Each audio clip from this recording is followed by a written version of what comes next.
अस्सलामुअलैकुम। PO news में कहते हैं खुशामदीद। मेजबान मिर्जा जुबान बेग एक बार फिर पीओ न्यूज का एपिसोड लेकर आप नया वाला ही लाया हूँ, पुराना नहीं लेकर आया। नया ही एपिसोड है तो नया एपिसोड के साथ दोबारा आपके दरमियान हाजिर हैं। शुरू करते हैं और आपको पहुंचाते हैं अपनी आज की पहली खबर। पहली खबर है हमारे बनी गाला के रिहायशी जनाब इमरान खान साहब पिछले कुछ दिनों में दूल्हा भी बनते रहे और पिछले कुछ सालों में तो बार बार दूल्हा बनते रहे। कमाल की बात है ना, हर बंदा एक बार बनता है। हम अभी तक एक बार भी नहीं बने, खान साहब बने चले जा रहे हैं। बंदा बेवकूफ़ इतना नहीं बनता जितना खान साहब दूल्हा बन जाते। कमाल की बात है। बहरहाल भाई अच्छी बात है, बनते रहें, हमें चानू की फ़र्क पैदा है। बहरहाल खान साहब का ये कहना है कि इलेक्शन 2018 का 22 साल से इंतज़ार कर रहा था और अब तब्दीली आकर रहेगी।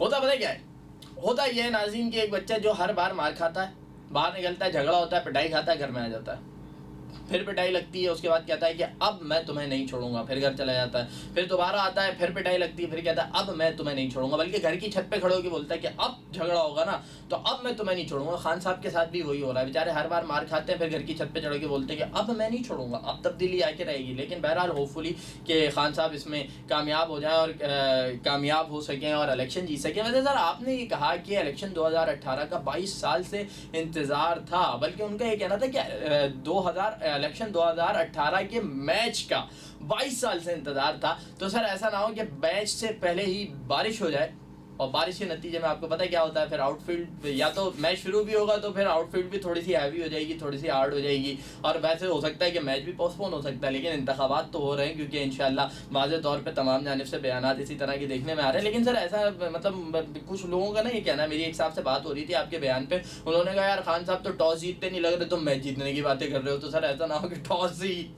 अच्छा सर आपने कहा कि 22 साल से इंतजार था, तो सर आपने किसी से पूछा था कि भाई मैं कब जीतूंगा? उन्होंने कहा 2018 में। या किसी ने पेशगोई, मतलब एक ही बात है ना कि पेशगोई हुई थी कि भाई 2018 में तो खान साहब आपने जीत जाना है तो 22 साल इंतजार करो। लेकिन सर ये कमाल की बात है कि बंदे को 22 मिनट का नहीं पता, मतलब बंदे को 22 सेकंड का नहीं पता। मुझे नहीं पता कि अगले 22 सेकंड में क्या होना है, दुनिया में कयामत आ जानी है, व्हाटएवर है, कुछ भी हो सकता है, मेरे अपने साथ कुछ भी हो सकता है। आप 22 साल की प्लानिंग करके बैठ गए सर, अजीब बात है। वैसे सर अगर आपको आपस की भाइयों वाली बात कर रहा हूँ, अगर आपको पता था कि 22 साल वाले के बाद जो इलेक्शन होगा उसमें और उस मैच में आपने कामयाब होना है, तो उसके बावजूद आप 2013 में भी इलेक्शन लड़े, आप 2015 में भी इलेक्शन लड़े, आप 2008 वाले में भी थे, आप इधर उधर इलेक्शन लड़ते रहे। और मतलब देखिए कितनी गंदी वाली फीलिंग होती होगी ना कि यार पता है कि मैंने नहीं जीतना फिर भी लड़ रहे और हारे चले जा रहे हैं। तो आप ये सब जानते पूछते भी 2013 तक लड़ रहे थे कि यार मैंने तो जीतना ही 2018 वाला है, या मतलब ये बस एक बयान की हद तक आपने एक ज़बरदस्त कोशिश की है कि एक स्विंग बॉल कर दूं? वैसे ये स्विंग हुआ नहीं है, सीधा सीधा चला गया और इस पर छक्का लगने का चांस है। एक तो मैंने मार दिया, बाकी पता नहीं हमारे सियासतदान कितने और कितने लंबे लंबे छक्के मारेंगे। होपफुली क्यों ना मार सकें, वैसे ही बहुत सारे छक्के तो लग ही रहे हैं आपको। साथ ही उन्होंने ये भी कहा कि अब हम शहबाज शरीफ, उसके बच्चों शाहिद खाकान अब्बासी और हनीफ अब्बासी के ख़िलाफ़ भी करप्शन के चीज़ों को साबित करेंगे और उनकी करप्शन सामने लाएंगे। हाँ मतलब खान साहब आपका नाम किसी ने बिल्कुल ठीक रखा है, इल्ज़ाम खान, और हो सकता है कि थोड़ा सा तब्दील करके करप्शन खान भी कर दिया जाए। मतलब अभी तक नवाज शरीफ साहब पे बाकायदा तौर पे चीज़ें साबित नहीं हुई हैं, वह आप लगे में मैं इसको भी ये करूंगा उसको भी ये करूंगा। यार खान साहब बस कर दो यार, मतलब सियासत करने आए हैं, दूसरों को गलत साबित करने आए। ऐसा ना हो कि कौवा हंस की चाल चले और अपनी भी भूल जाए और उसके बाद क्या हो कि दूसरों को साबित करने निकले थे, घूम फिर के खुद ही कुछ ना कुछ साबित हो जाए तो मसला हो जाएगा सर। तो सर ये जो बात आपने की कि मतलब मुझे आपके बयानात देख कर ना, जिस तरह आप कह रहे होते हैं कि भाई अब हम इसकी करप्शन सामने लाएंगे, अब हम उसकी करप्शन सामने लाएंगे, अब हम इसको नहीं छोड़ेंगे, अब हम वहाँ चले जाएंगे, अब हम उसके खिलाफ आवाज़ उठाएंगे। तो सर आपके भाई को ना आपके बयानात देख के सिर्फ ये फील आती है कि ऐसा ना हो कि आपके जब नून लीग के हुक्मरान और रहनुमा कंप्लीट हो जाए तो उसके बाद आप कहें कि अब मैं नून लीग की जो आम कारकुनान है मैं उनकी करप्शन से पर्दा उठाऊंगा। ये दुकान वाला ये नून लीग का कारकुन है और ये जो है वो इससे आप एक पाव दाल लेने जाएं तो ये इसमें 5 दाने चोरी करके निकाल लेता है, तो इस पे भी करप्शन होगा, इस पे भी सुप्रीम कोर्ट में मुकदमा कर दो। बस कर दें यार, मतलब आप क्या नून लीग की एक कारकुन पे करप्शन साबित करने जाएंगे सर? बहरहाल it's totally up to you, आपकी मर्जी है सर, हम क्या कह सकते हैं, करते रहें। बहरहाल देखते हैं क्या होगा क्या नहीं होगा। वैसे अभी तक आप एक चीज़ में भी बाकायदा तौर पर कामयाब नहीं हुए, और ऐसा ना हो सादिक और अमीन वाला भी फैसला वापस ले लिया जाए। Anything is possible, you know. बहरहाल ज़्यादा बात नहीं करते, चले जाते हैं ब्रेक पे। ब्रेक के बाद आएंगे और गुफ्तगू ये सिलसिले को जारी रखेंगे।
Welcome back. ब्रेक के बाद प्रियो न्यूज़ में एक बार फिर खुशामदीद। पुराना वाला मेज़बान नई खबरें लेकर ब्रेक के बाद आया हूं, तो पुरानी खबर को तो कंटिन्यू नहीं करूंगा ना, तो नई खबर से शुरू करेंगे। तो मिर्ज़ा सुभान बेग एक बार फिर हाजिर खिदमत। बढ़ते हैं अपनी आज की अगली खबर की जानिब, और जहांगीर तरीन साहब क्या कहते हैं। तरीन नाम बहुत आला सर आपका, तरीन।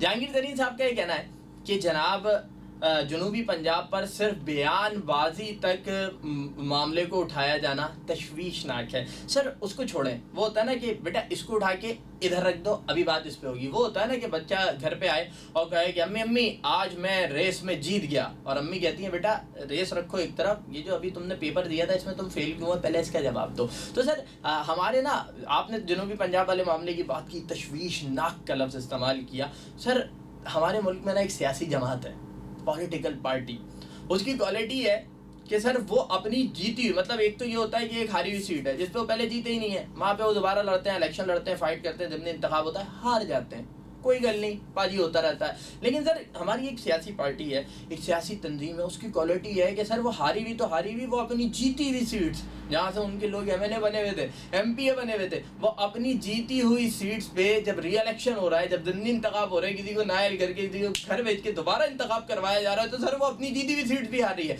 तो मेरी नज़र में जनूबी पंजाब के मामले पर जो आपने तशवीशनाक का लफ्ज़ इस्तेमाल किया है सिर्फ बयानबाजी पर, सर मेरी नज़र में तो इस वक्त उस सियासी तंजीम की हालत जनूबी पंजाब के मामले पर बयानबाजी से ज़्यादा तशवीशनाक दिखाई दे रही है। बढ़ते हैं अपनी आज की अगली खबर की जानिब, और आपको बताते हैं कि खबर बहुत आला है। खबर कुछ ये थी कि एमकेएम पाकिस्तान में टूट फूट, फ़ायदा पीएसपी को पहुंच रहा है। किसको? पाक सरजमीन पार्टी, हमारे कमाल भाई की है ना, मुस्तफ़ा कमाल साहब की पार्टी को पहुंच रहा है। सर इस पर कोई और बात नहीं करते, बल्कि मेरी नज़र में तो इस वक्त पीएसपी जो है उसका शुमार वो उसमें हो रहा है। वो बच्चे जो होते हैं ना, जिनको पता लगता है कि यार आज ये बिल्डिंग टूटने वाली है, तो वो इधर उधर से जमा हो के उस बिल्डिंग के गिर्द जमा होने शुरू हो जाते हैं। क्यों मालूम है? नहीं मालूम ना, कि मतलब किसी भी बच्चे को पता लगे ना कि दादा आज महल्ले में ना ये वाली जो बिल्डिंग है ना शकूर अंकल की, ये आज गिरने वाली है, तो सारे महल्ले के बच्चे इधर उधर से चुन चुन के भागते दौड़ते उस बिल्डिंग के पास पहुंच जाते हैं और बिल्डिंग गिरने का इंतजार करने लगते हैं। और बिल्डिंग गिर भी जाती है तो फिर रात होने का भी इंतजार करते हैं। क्यों? सवालिया निशान बना दो, क्यों पूछ रहा हूँ ना, हाँ क्वेश्चन मार्क। क्यों? आपके पास जवाब है? नहीं है, आपके भाई के पास है। वो यूं कि भाई बिल्डिंग गिरेगी, बिल्डिंग गिरने के नतीजे में मलबा भी गिरेगा, जब मलबा गिरेगा तो फिर उसके साथ जो पिलर खड़े किए गए थे वो भी गिरेंगे, और पिलर गिरने के बाद क्या होगा, उसमें जो सरिया मौजूद है उसको हम निकालेंगे, तोड़ेंगे, उसको काटेंगे, जो टूट के गिरेगा उसको उठाएंगे और ले जाके 3 डब्बे वाले को बेचेंगे और उसके बाद पैसे कमाएंगे। तो इस वक्त जो हमारी पीएसपी है उसका जो सूरत हाल है उसका शुमार मुझे ऐसी ही बच्चों में या ऐसी सियासी पार्टी में हो रहा है कि जो एमकेएम के इमारत के नीचे खड़े होकर इंतजार कर रही है कि कब ये मलबा गिरे और फिर मैं यहाँ से सरिये उठा के बेच के कुछ अपना फायदा कर सकूँ। वैसे पीएसपी सर ऐसा तो नहीं है कि पाक सरजमीन पार्टी जो है, कह दूँ कमाल भाई, ऐसा तो नहीं है कि पाक सरजमीन पार्टी के मुतालिक बाद में लोग ये कहते फिर कि ये वो पार्टी है जो दूसरों के नुकसान से फ़ायदा उठाती है और उस पर खुश भी होती है। बहरहाल सियासत है, चलता है। अगली खबर, और आपको बताते हैं कि मीरा जी ने इंग्लिश बोली, गुलाबी इंग्लिश बोली।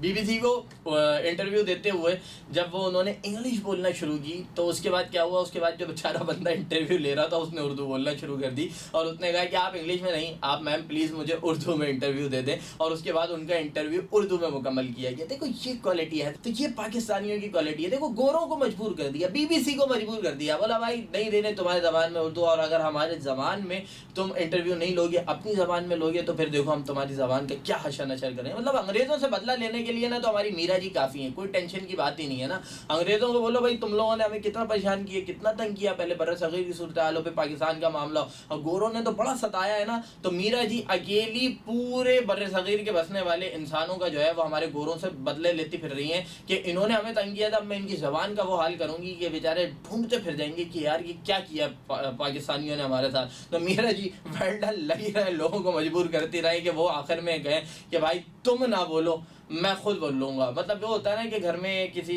की शादी होती है, किसी बेटे बेटे की, तो जो खातून तशरीफ़ लाती हैं उन्हें कहा जाता है रोटी बनाओ, उसके बाद वो रोटी जला देती हैं, और रोटी जलाने के बाद जो उस नौजवान की वालदा होती हैं कहती हैं भाई तुम रहने दो, मैं खुद बना लूँगी। तो यही हुआ है कि इंटरव्यू करने वाले फ़र्द ने कहा कि भाई आप इंग्लिश ना बोलें, मैं उर्दू बोल लूँगा। बहरहाल खबरों का सिलसिला जारी रहेगा, छोटा सा ब्रेक के बाद दोबारा आते हैं।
वेलकम बैक नाज़रीन, पीओ न्यूज़ में एक बार फिर खुशामदीद। बढ़ते हैं अपनी आज की अगली खबर की जाने पर। आपको बताते हैं कि जनाब आसिफ जरदारी साहब जी पीपल्स पार्टी की शरीक चेयरमैन है, कहते हैं कि भाई हुकूमत बना के ड्राइविंग सीट पर खुद बैठूंगा। वो होता है ना कि बंदा जनरेटर चलाने जा रहा हो, उसके घर में एक कंप्यूटर और सारों के झगड़े चल रहे हो, तो एक बंदा कहता है कि मैं जनरेटर चलाऊंगा और कंप्यूटर पर खुद बैठूंगा, यानी कि मैं खुद यूज़ करूंगा। तो जरदारी साहब ने कहा है कि मैं हुकूमत बना के, मतलब कितनी खुशी में कहा होगा ना, जरा उनकी मुस्कुराती हुई तस्वीर लगाओ बेटा, हाँ, कि ड्राइविंग सीट पर खुद बैठूंगा। वैसे जरदारी साहब आपने मुल्क को मतलब गाड़ी बना दिया, D7 की तस्वीर लगा बेटा, हाँ, ये मतलब बस बना दी है, क्या बनाया है, क्या है, मुल्क है, आपने गाड़ी बना दी है उठा के। वैसे इस बार जो कंडीशन है पाकिस्तान की माशाल्लाह हमारी हुकूमतों की बदौलत, उसको देखते हुए यही कहा जा सकता है कि वो गाड़ी भी या तो FX होगी या पुराने ज़माने की मज़दा होगी, उसके अलावा कुछ नहीं हो सकती। अलबत्ता ये जो जरदारी साहब ने बात की कि ड्राइविंग सीट पर खुद बैठूंगा, तो सर पहले के माजी में कभी कोई बस चलाने का या ड्राइविंग करने का वो होता है ना कि हाँ ठीक है, लालू खेत, पटेल पाड़ा, गोलीमार, हब चौकी, हर जगह जाने का, मतलब कोई तजुर्बा है सर ड्राइविंग का, कोई बस कभी चलाई हो, कभी हो सकता है कोई कोस्टर भी चला रखी हो, तो सर वो भी थोड़ा सा बताए ना, ताकि बंदा फिर ये कहे कि भाई इन्हें तजुर्बा है इसलिए इनको चलाने दो। बहरहाल साथ ही क्या कहा ये भी बताते हैं। जरदारी साहब कहते हैं कि जनाब इक़्तिदार संभाल कर कौमी खजाना दोबारा भरेंगे। मतलब आप चेक करें, ये देखो कि है कौन और क्या कह रहा है। मतलब जहाँ पहले खजाने खाली हुए हैं अब वहां से भरने की बातें की जा रही है। मतलब क्या, मतलब जिनके दौर में काम वाम हुआ होगा, बहरहाल आप क्या समझे थे, मतलब मैं वो बात नहीं कर रहा, लेकिन बहरहाल जरदारी साहब के इस बयान के बाद मैं जरूर कहूँगा, अभी तक ये कहा जाता है ना कि ये नहीं देखो कि कौन कह रहा है, ये देखो कि क्या कह रहा है। अब ये कहा जाएगा कि ये नहीं देखो कि क्या कह रहा है, ये नहीं देखो कि क्या कह रहा है, ये देखो कि कौन कह रहा है। साथ ही उनका ये भी कहना था कि बिलावल को बहुत कुछ सिखाया है, वो एक मुकम्मल लीडर बन चुका है। सर आपने सिखाया होगा, और अच्छा वैसे कैसे सिखाया, मतलब मारपीट करके सिखाया? आप रोजाना उनको 2 घंटे लेके बैठते थे साथ में, एक वो स्टील वाला स्टील के, ये बताओ, टपाक करके पड़ता था, कितनी चोट लगती होगी ना बेचारे के। अलबत्ता सर वो बेचारे अपने आप को अभी तक पूरी तरह अपनी सिन्फ के मुताबिक तो डालने में कामयाब नहीं हुए हैं, मतलब अभी लीडर थोड़ा सा आउट हो रहा है। बहरहाल होपफुली कि जो कुछ आपने सिखाया बिल्लू भाई ने सीख लिया और वो एक ज़बरदस्त किस्म के लीडर बन के सामने आए और लीड करें पाकिस्तान पीपल्स पार्टी को। तो नाज़रीन ये था हमारा आज का पीओ न्यूज़ का एपिसोड। कैसा लगा, अच्छा लगा या बुरा लगा, अपने कमेंट्स के जरिए ज़रूर बताइएगा। मिर्ज़ा ज़ुबान बेग को दीजिए इजाज़त, तो तब तक अपना रखें बहुत ख्याल, अल्लाह निगहबान। चलो आप कट लो।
उम्मीद जिंदगी है,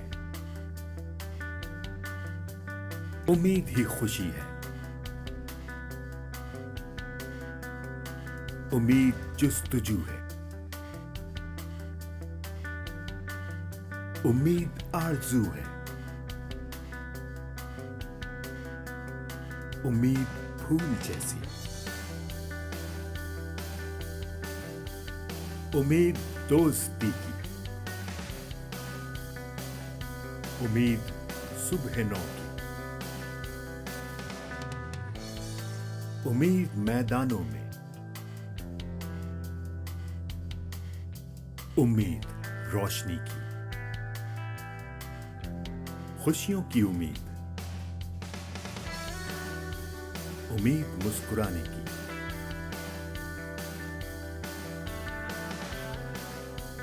उम्मीद आशियाने की, उम्मीद कारखानों की, उम्मीद खेतों और खलियानों में, उम्मीद इंसाफ की, उम्मीद दर्सगाहों में,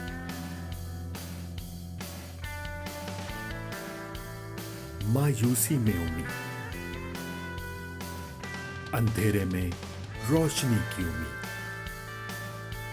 उम्मीद तुम हो, तुम ही हो उम्मीद।